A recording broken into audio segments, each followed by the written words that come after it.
의심 많은 도마. 아마 다들 한 번쯤은 들어보셨을 별명이죠. 그런데요, 오늘 우리는 그 별명 뒤에 가려진 한 인물의 진짜 이야기를 한번 제대로 파헤쳐 보려고 합니다.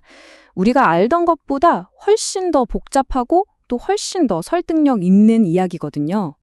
자, 본격적으로 한번 들어가 볼까요? 우리는 오늘 도마에 대한 아주 평면적인 시선에 한번 도전장을 내밀어 볼 겁니다. 요한복음이라는 렌즈를 통해서 그의 여정이 과연 어땠는지 아주 깊이 들여다볼 준비 되셨죠? 우선 도마가 어떤 사람이었는지부터 좀 짚고 넘어가죠. 그는 예수님의 첫 12제자 중 한 명이었습니다. 근데 참 신기한 게 뭐냐면 그의 성격이 유독 요한복음에서만 아주 구체적으로 묘사된다는 점이에요. 이건 저자가 그냥 쓴 게 아니라 어떤 신학적인 의도를 가지고 있었다는 아주 강력한 신호라고 볼 수 있습니다. 그래서요, 저희는 의심이라는 꼬리표 대신 도마를 훨씬 더 잘 설명하는 말을 찾아봤습니다.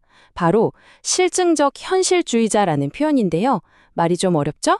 쉽게 말해서 눈으로 직접 보고 손으로 직접 만져봐야만 믿는 아주 현실 감각이 투철한 사람이었다는 뜻입니다. 주변에 꼭 이런 친구들 있잖아요. 그럼 다음으로 넘어가서 이 실증적 현실주의라는 도마의 성격이 부활 사건 이전에 예수님과 대화할 때 어떻게 드러나는지 한번 구체적으로 살펴보겠습니다. 자, 이 표를 한번 보세요. 이게 정말 재밌습니다. 도마의 여정이 한눈에 쫙 들어오죠. 함께 죽으러 가자는 비관적인 충성심에서 시작해서 그 길을 어떻게 아느냐는 정직한 질문을 거치고 마침내 나의 주님, 나의 하나님이라는 위대한 고백에 이르기까지 그의 실증적 현실주의라는 일관된 성격이 어떻게 위기를 통과하며 변화하고 깊어지는지가 그대로 보입니다.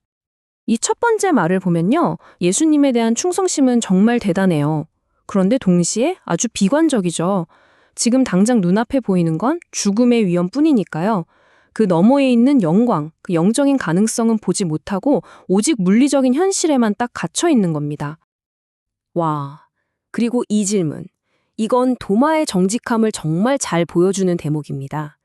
예수님께서 영적인 길을 말씀하시는데 도마는 그걸 문자 그대로 우리가 발로 걷는 물리적인 길로 이해한 거예요. 그런데 바로 이 정직하고 순진한 질문 덕분에 예수님께서 내가 곧 길이요, 진리요, 생명이다라는 기독교 신학의 가장 핵심적인 선언을 하시게 됩니다. 그런데 말이죠. 이 실증적 현실주의자가 철석같이 믿고 있던 그 현실 자체가 무너져 내리면 어떻게 될까요? 도마에게는 바로 예수님의 십자가 죽음이 그런 사건이었습니다.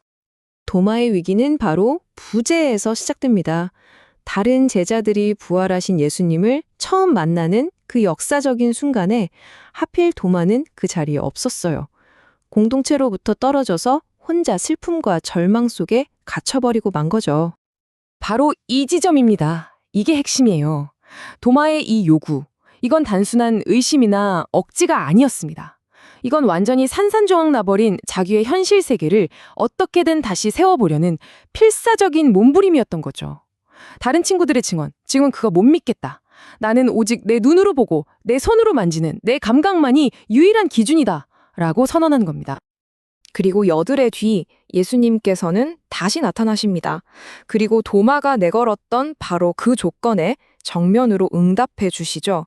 이 만남을 통해 이야기는 클라이맥스로 치닫게 됩니다. 여기서 정말 놀라운 건 예수님께서 도마를 전혀 꾸짖지 않으신다는 점이에요.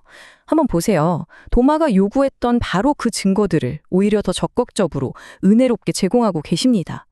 이건 예수님의 부활이 어떤 영적인 환상이 아니라 만질 수 있고 확인할 수 있는 명백한 물리적 현실이라는 걸 확증해 주시는 행동이었어요. 자신의 조건을 뛰어넘는 이 엄청난 은혜 앞에서 도마는 마침내 무너집니다. 그리고 성경 전체를 통틀어 가장 위대하고 강력한 신앙 고백을 터뜨리게 되죠. 이건 그냥 감정이 벅차서 내뱉은 말이 아니었어요. 이건 예수님이 누구신지에 대한 기독교 신앙의 가장 핵심적인 기둥이 되는 엄청나게 심오한 신학적 선언이었습니다. 요한복음 전체가 달려온 최종 목적지라고 할 수 있죠. 그리고 예수님은 이 순간을 신앙의 바통을 다음 세대에게 넘겨주는 계기로 삼으십니다. 이제 믿음의 근거는 더 이상 눈으로 직접 보는 게 아니라는 거죠. 사도들의 증언, 즉 우리 손에 들려있는 바로 이 성경의 증언을 믿는 것으로 믿음의 패러다임이 전환되는 순간입니다. 자, 그렇다면 도마의 이야기에서 우리는 무엇을 배워야 할까요? 여기서 성경이 말하는 사실과 후대에 덧붙여진 전승을 명확하게 한번 구분해 보겠습니다. 오늘 저희가 도마를 분석하는 모든 내용은 바로 이 오직 성경 원칙에 철저하게 기반하고 있습니다. 다른 이야기가 아니라 권위 있는 성경 본문이 그를 어떻게 그리고 있는가에만 집중하는 거죠. 그래서 우리가 성경 속 도마와 소위 도마복음서라는 문헌에 나오는 도마를 반드시 구별해야 합니다. 도마복음서는 성경이 아니에요. 이건 예수님의 부활이 아니라 어떤 비밀스러운 지식, 그노시스를 통해서 구원을 얻는다고 주장했던 전혀 다른 신학을 담고 있는 영지주의 문헌입니다. 완전히 다른 이야기죠. 물론 교회의 역사 속에는 도마가 인도로 가서 복음을 전하다가 순교했다는 아주 오래되고 흥미로운 전승이 있습니다. 하지만 이건 어디까지나 교회의 전승이지 하나님이 직접 계시하신 성경의 내용은 아니라는 점을 분명히 해야 합니다. 자, 결론입니다. 도마는 단순히 의심의 아이콘이 아닙니다. 오히려 그의 여정은 복음 전체를 압축해서 보여주는 축소판과 같아요. 현실과 정직하게 씨름하던 한 사람이 부활하신 그리스도를 인격적으로 만나자 세상을 바꾸는 위대한 고백으로 나아갔다는 것, 이것이 바로 도마 이야기의 진짜 핵심입니다. 도마의 이야기는 우리에게 아주 중요한 질문을 던집니다. 정직한 질문은 과연 믿음의 적일까요?